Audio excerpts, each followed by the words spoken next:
Alright, first thing we're going to do is we're going to get the guitar supported under the neck. That's what the towels are for. Because otherwise it's going to go over the edge probably. Okay. So what I do when I'm changing my strings is I don't take them all off. Right? A lot of people do that, they just take all the strings off. You can, but there's a couple of reasons why I don't do it. It's not so bad with these kind of guitars, but when you get onto your electric guitars and your acoustic guitars, if you take all the strings off at once, what happens is there's a lot of pressure of the strings. You can imagine how tight the strings are pulling. You imagine you take all of that off, what happens is the neck goes away from so the strings were pulling it this way, yeah? It's like a bow and arrow. If you take all the strings off, the neck's going to go back like that. And what might happen, doesn't always happen, but what might happen is it may stay like that when you put your strings back on. Which means that your strings may lie flat on the neck and you won't be able to play anything. Yeah, probably won't happen, but it could. So what I do is I take one off at a time and replace one at a time. Okay, so I'm going to work with this string. So we're just going to slacken them off. Some people cut the strings. You can do that, but here's a big tip about cutting strings. Don't do it with the tension on. Right, so don't just go up to your strings and go with some big cutters. It's a bad idea because there's a lot of tension on these. It's not so bad again with the classical strings. If you do that with steel strings, you might take your eye out. Please don't do that. Okay. Right, so this is where the string winder comes in handy, because you can do it a lot quicker. So just keep going. Yeah, I'll put the string winder on again, it's nowhere near far enough. You're probably going to have to get your hand underneath it and pull it up. At this point you could cut it if you really want to save yourself some time. I never do. Right, now this one's been tied in a knot at the end.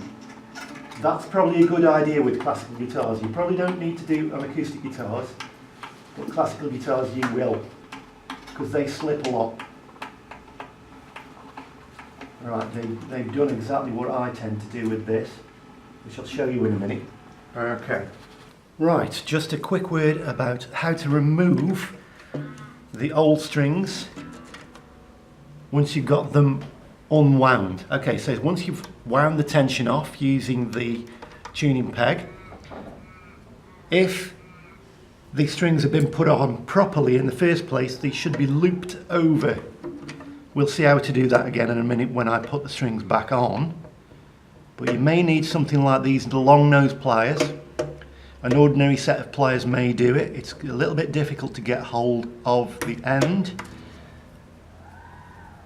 As you can see, a little bit awkward to get in there, but there we go.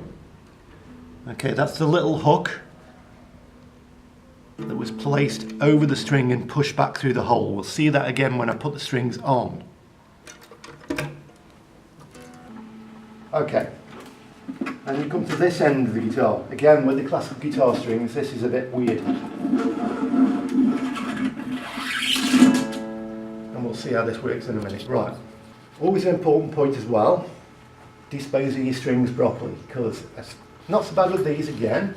Steel strings, they're really sharp at the ends. Yeah? If you step on them, you're going to know about it if you've not got shoes on or anything like that.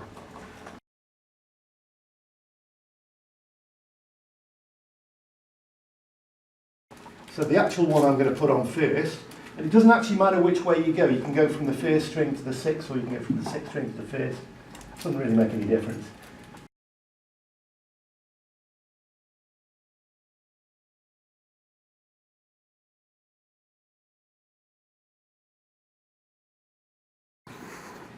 Alright, so on the classical guitar strings, there's not a great deal of difference between the ends. I usually, if you've got one end that looks a bit rough, I usually use that at this end, at the bridge end, but it doesn't really matter. Basically, you're going to have to tie both ends. Okay, so what we're looking at here is how we've fixed the ends of these strings. Now, when we did the workshop, we did this in kind of a rush, and these work. This is fine, it's all working, but there is a problem with the ends of these strings. They're kind of sharp and will stick in your fingers. Now, these particular ones, the wound strings,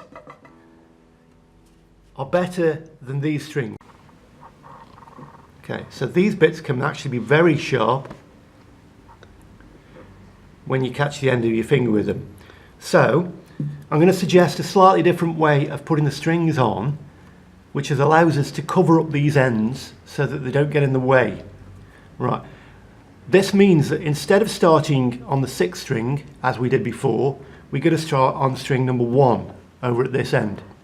Right, so I'm going to show you again how to wind the strings on and how to fit them. Well, first of all, we're going to put the string through the hole at the end. Okay, so we're going to put the string through the hole at the end of the bridge. Right, we take the end piece, we go underneath the string this way. Okay, we now have a loop. That loop is going to go through the back there. So the end of the loop goes through the back like that.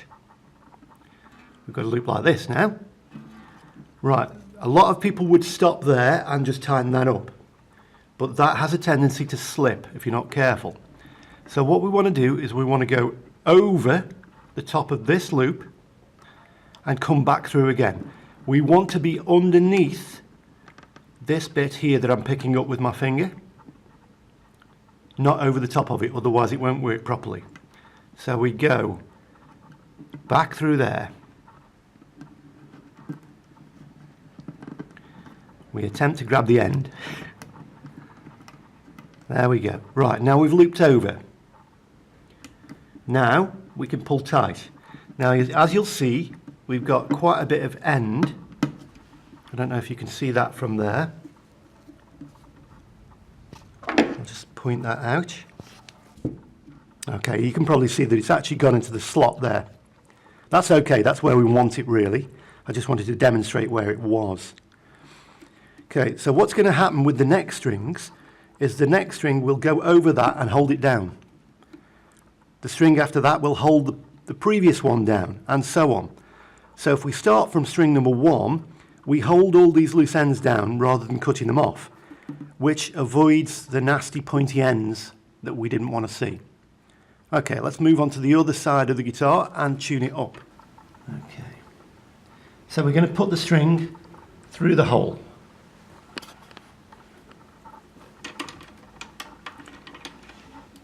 And we'll leave a little bit of slack in the string. Okay, and we begin to tune. Now you can use your string winder if you have one. But if not, it doesn't matter, you can do it the old-fashioned way.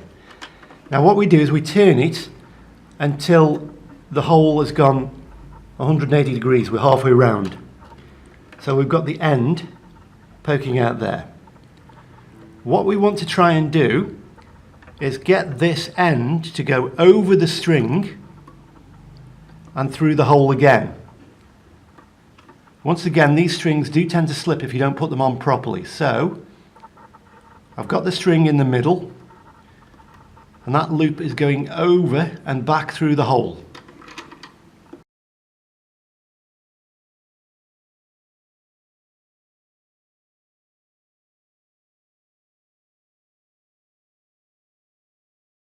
Once we got it out the other end, which we didn't do there, I'll try again.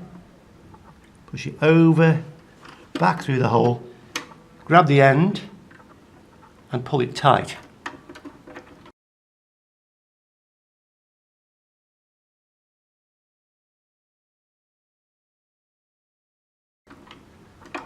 That should now stop the string from slipping. Right, at this point I'm going to pick the guitar up and start winding the string on. Just to make it a little quicker, we will use one of these. Now, we want to try and keep the string tension on while we're winding. Otherwise, again, the string will slip. Okay, we're starting to tune up.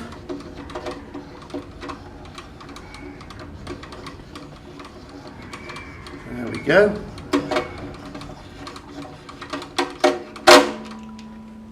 Right, got a fair bit of tension on there now.